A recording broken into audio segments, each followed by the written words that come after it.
नमस्कार, जय हिंद। जीटी वालों का इस रिवीजन सीरीज में हार्दिक स्वागत है। जैसा कि आपको पता है कि हम देख रहे हैं कुछ ऐसे चुनिंदा टॉपिक्स जो जीटीयू के एग्जाम में आते ही आते हैं और बहुत ही आसान है, उनमें से आप मार्क गेन कर सकते हैं। वैसा ही एक बहुत ही आसान सा टॉपिक है जो कि है solution of linear partial differential equation.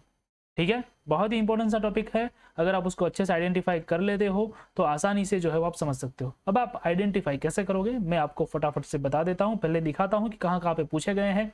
2022, ठीक है, मतलब कि समर 2022 का जो पेपर था उसके अंदर अगर आप ध्यान से देखोगे तो यहाँ पे ये जो क्वेश्चन नंबर 4 का जो सी दिख रहा है वो है आपका लीनियर इक्वेशन का क्वेश्चन।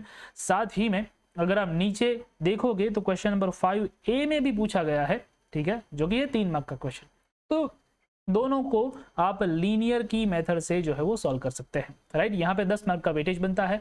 आगे अगर जाएंगे तो जो विंटर में 2020 में जो पूछा गया था, ठीक है, मतलब कि 2021 में जो पेपर हुआ था वहां पे भी आप देख रहे हो, ये देख रहे हो, ठीक है, this is question number 5A। वो भी जो है वो 3 मार्क का क्वेश्चन जो है वो लीनियर का है। और क्वेश्चन नंबर 6A जो है दैट इज ऑल्सो लीनियर। जैसा कि आपको पता है ये स्कीम थोड़ी अलग थी, तो यहाँ पे छठा क्वेश्चन भी है, राइट। तो ये लीनियर के क्वेश्चंस हैं, राइट, वो भी 3 मार्क का क्वेश्चन है।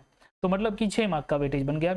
आगे जाते हैं तो यहाँ पे आप देख रहे हैं कि क्वेश्चन नंबर 4 उसके अंदर जो ए है ये वाला, ठीक है, this is also a linear differential equation से जो है वो सॉल्व होने वाला क्वेश्चन है ये, राइट। सेम वे अगर आप यहाँ पे आते हैं क्वेश्चन नंबर 4A जो कि ऑप्शन में है और का, यहाँ पे भी आपको 3 मार्क का क्वेश्चन मिल जाता है, राइट। तो आप देख सकते हैं कि यहाँ पे आपको क्वेश्चंस जो मिल रहे हैं वो 3 मार्क में भी मिल रहे हैं, 4 मार्क के भी हो सकते हैं, 7 मार्क में भी मिल रहे हैं। मतलब कि यहाँ पे वेरी कर रहा है, तो आपको जो है वो इन क्वेश्चंस को, इन इस टॉपिक को करना होगा, ठीक है। करने से ये आपको अच्छे से मार्क्स दे देगा। चलिए आप समझते हैं कि इसको सॉल्व कैसे करते हैं, राइट। और पहले तो पहचानते कैसे हैं कि ये लीनियर का है, वो मुझे पता कैसे चलेगा, ठीक है, कैसे पता चलेगा, राइट। जरा ध्यान से आप यहाँ पे देखिए तो समझ जाएंगे कि कैसे पता चलेगा। मैं कैसे आइडेंटिफाई करता हूँ वो समझ लो। तो यहाँ पे लीनियर का जो है वो एक जनरल फॉर्म है। लीनियर का एक जनरल फॉर्म जो है वो क्या है, वो है इस तरह से, capital P small p, capital Q small q is equals to R type, ठीक है, PP QQR, ये याद रखना है, ठीक है। तो अभी ये जो है इस फॉर्म के साथ आपको आपके इक्वेशन को क्या करना है, कंपेयर करना है।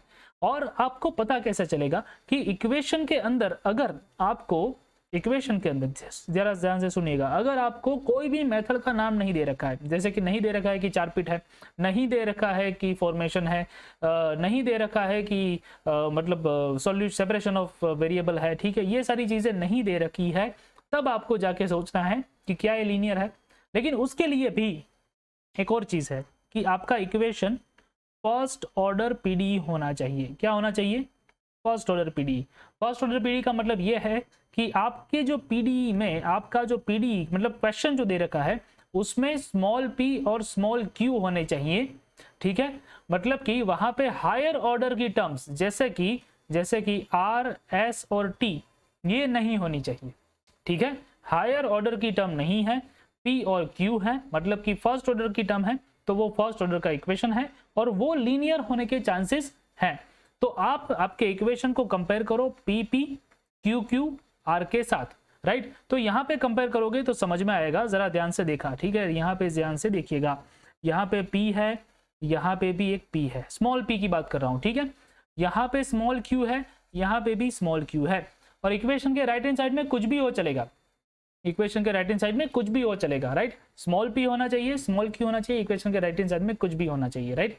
Now important thing to notice, अगर आपके इक्वेशन में है p स्क्वायर, अगर आपके इक्वेशन में कहीं पे भी दिखता है q स्क्वायर, ठीक है, और आपके इक्वेशन में मैंने बताया वैसे RST कुछ भी दिखता है, तो ये लीनियर नहीं है, दिस इज नॉट लीनियर, ठीक है। उसको हम बोलेंगे non linear, right, non linear बोलेंगे।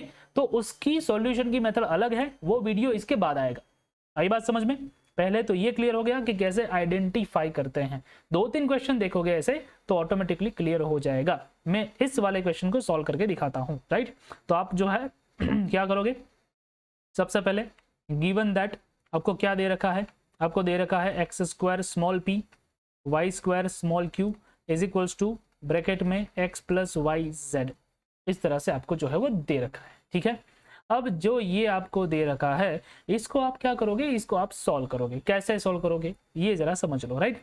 तो इसको सबसे पहले कंपेयर कर लेते हैं, राइट। कंपेयर विथ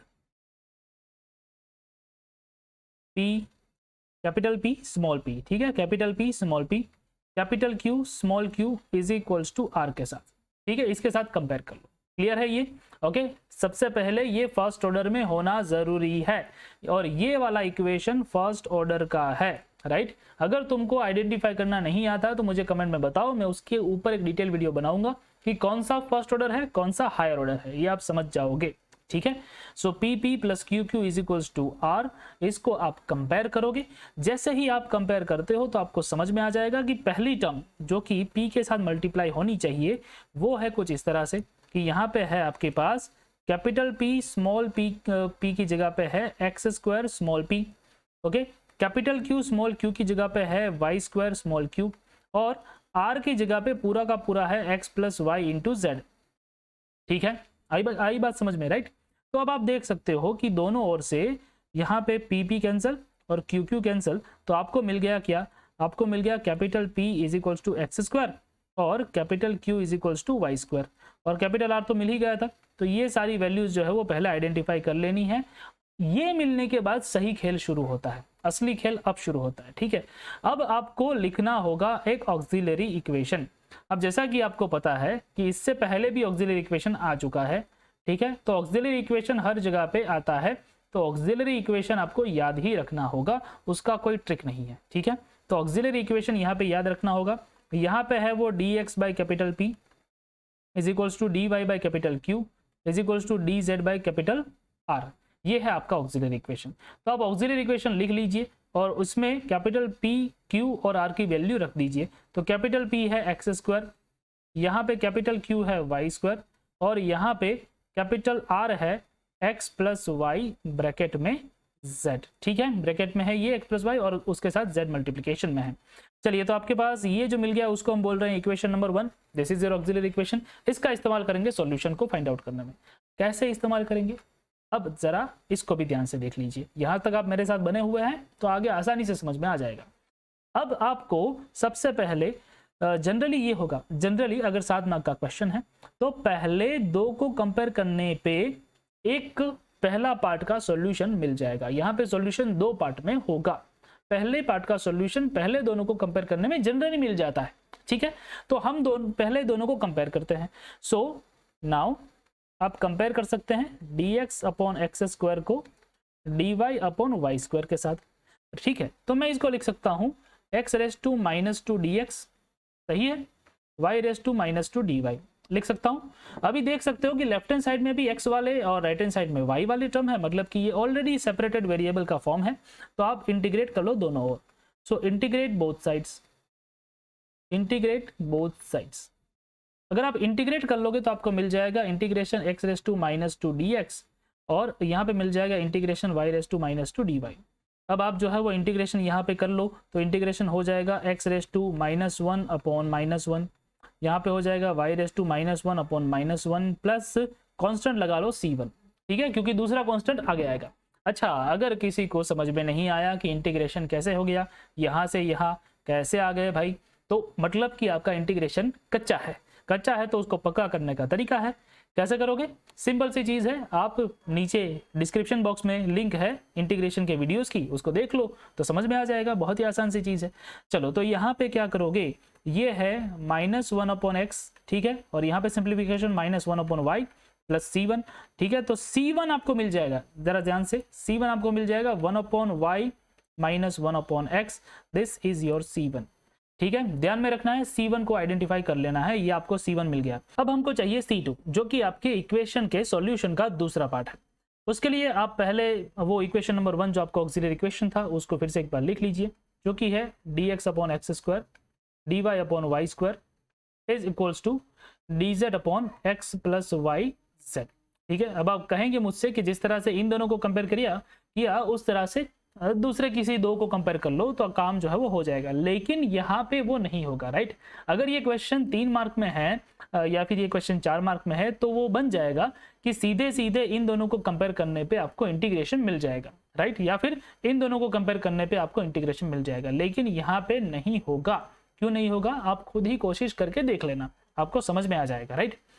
तो क्या करना होगा, तो हम ये कोशिश करते हैं कि यहाँ पे ईच फ्रैक्शन वाली मेथड लेते हैं, राइट। वो मेथड क्या है कि यहाँ पे एक छोटा सा कंसेप्ट है, मेथड नहीं एक्चुअली छोटा सा कंसेप्ट है। कंसेप्ट ये कहता है कि अगर आपके पास मान लीजिए कि ये 2/3 है, राइट, उसको अगर मैं कंपेयर करता हूं तो उसी के जितना रेशियो वाला कोई जो है वो आपके पास फ्रैक्शन होना चाहिए, जैसे कि है 4/6, राइट। 2/3 4/6 दोनों एक ही होता है। अब अगर मैं 2/3 को 2/3 में जो ये न्यूमरेटर है उन दोनों को ऐड कर देता हूँ, 2 और 4 को, ठीक है। और यहाँ पे जो डिनोमिनेटर है उसमें भी वही प्रोसेस करता हूँ, मतलब कि 6 3 और 6। तो होता क्या है जरा ध्यान से देखो, ऊपर हो रहा है 6, नीचे हो रहा है 9, राइट। और अल्टीमेटली तो ये क्या है, 2/3 ही है, राइट। 3 इंटू 2 6 हो जाएगा, 3 इंटू 3 9 हो जाएगा। तो कहने का मतलब ये है कि अगर आप इसमें एडिशन भी करते हो ऊपर न्यूमरेटर में और वही प्रोसेस डिनोमिनेटर में करते हो तो उससे आपके रेशियो की वैल्यू चेंज नहीं होती, राइट। सेम वे अगर सब्सट्रैक्शन भी कर लिया होता तो भी चेंज नहीं होती। जो भी वैल्यू अगर आप ऊपर मल्टीप्लाई करते वही अगर राइट हैंड साइड भी कर देते तो भी आपकी वैल्यू चेंज नहीं होती, ठीक है। तो मतलब जो भी अगर आप कर रहे हो वो हर एक जगह पे ठीक ठाक तरीके से हो रहा है तो उससे आपके रेशियो की वैल्यू चेंज नहीं होगी, राइट। और जब डायरेक्ट इंटीग्रेशन इस वाले इक्वेशन में ना हो तब करना क्या है, तब करना यह है कि किसी एक में डिनोमिनेटर में 0 बनाने की कोशिश करनी है। बिल्कुल आपने सही सुना, ठीक है। डिनोमिनेटर में मुझे 0 बनाने की कोशिश करनी है। वो मैं कैसे करूंगा वो जरा ध्यान से यहाँ पे देखिए। तो ये जो ऊपर आपके पास इक्वेशन है उसको आप ये भी तो लिख सकते हैं ना कि dx/x whole divide by x, सही है या गलत है, राइट। अल्टीमेटली ये जो dx है वो उसके नीचे जो x है वो नीचे जाके x² ही बनाएगा, ठीक है। Same way dy divide by y whole y, ठीक है, उसके नीचे, राइट। और same way dz divide by z और उसके पूरे के पूरे इक्वेशन के नीचे क्या है, x प्लस y है। अब जैसा कि मैंने बताया वैसे मुझे डिनोमिनेटर में अगर 0 करना है तो ये जो नीचे x प्लस वाई है उसको मैं क्या कर दूंगा, उसमें से x भी निकालूंगा, उसमें से y भी सब्सट्रैक्ट कर दूंगा। तो x और y कहाँ पे है, x और y एक यहाँ पे है एक यहाँ पे है, ठीक है। तो मैं अब क्या कर रहा हूँ उसको जरा ध्यान से देख लो। तो ये जो लास्ट वाली जो टर्म है उसमें मैं कुछ प्रोसेस कर रहा हूँ। ऊपर न्यूमरेटर में क्या था, मेरे पास dz/z था, डिनोमिनेटर में मेरे पास x प्लस वाई है, ठीक है। उसमें से मैं x निकाल रहा हूं पहले ताकि x 0 हो जाए। अब मैं y निकाल रहा हूं ताकि y जो है वो 0 कर दे। तो ऐसा करने पर डिनोमिनेटर में आपको जो है वो 0 मिल जाएगा, ठीक है, मिल जाएगा 0। लेकिन क्योंकि आपने नीचे x और y को सब्सट्रैक्ट किया, वो कहां से लाए, वो x में यहां से लाया था, ठीक है। तो उसके न्यूमरेटर को भी आपको यहाँ पे सब्सट्रैक्ट करना पड़ेगा और y में यहां से लाया था तो उसके न्यूमरेटर को भी यहां से सब्सट्रैक्ट करना पड़ेगा, तभी जाके रेशियो सेम रहेगा जैसा कि मैंने यहां आपको दिखाया है, राइट। चलिए अब आगे बढ़ते हैं और इसको सिंप्लीफाई करते हैं। तो ये तो डिनोमिनेटर में 0 कर गया, ऊपर जो है वो मिल गया dz/z minus dx/x minus dy/y, right.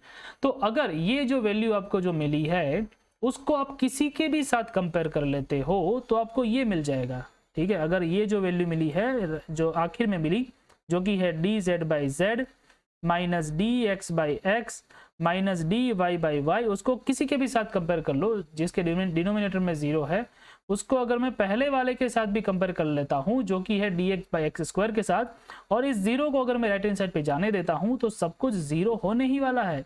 तो आपको मिल जाएगा dz/z minus dx/x minus dy/y is equals to 0।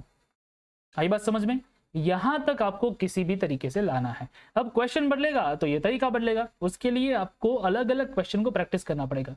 जितना टाइम मेरे पास है नहीं तो मैं आपको एक क्वेश्चन दिखा रहा हूं, राइट। चलिए अब अगर आप इंटीग्रेट करते हो बोथ साइड, ठीक है, if you integrate both sides तो आपको क्या मिल जाना चाहिए, तो आपको कुछ इस तरह से मिलेगा कि integration dz/z minus dx by x minus dy by y is equals to integration 0। तो dz बाई z है तो वो हो जाएगा log to the base e z, okay, log to the base e x और log to the base e y is equals to, यहाँ पे आप कांस्टेंट लिख सकते हो या फिर log c2 लिख सकते हो, क्योंकि सारे के सारे log में है तो इसको भी log में लिख देते हैं, राइट। तो यहाँ पे log का जो है वो हम रूल लगा लेंगे, तो ये हो जाएगा z अपॉन एक्स वाई, ठीक है, क्योंकि सारे के बाकी के दोनों नेगेटिव में है इसलिए।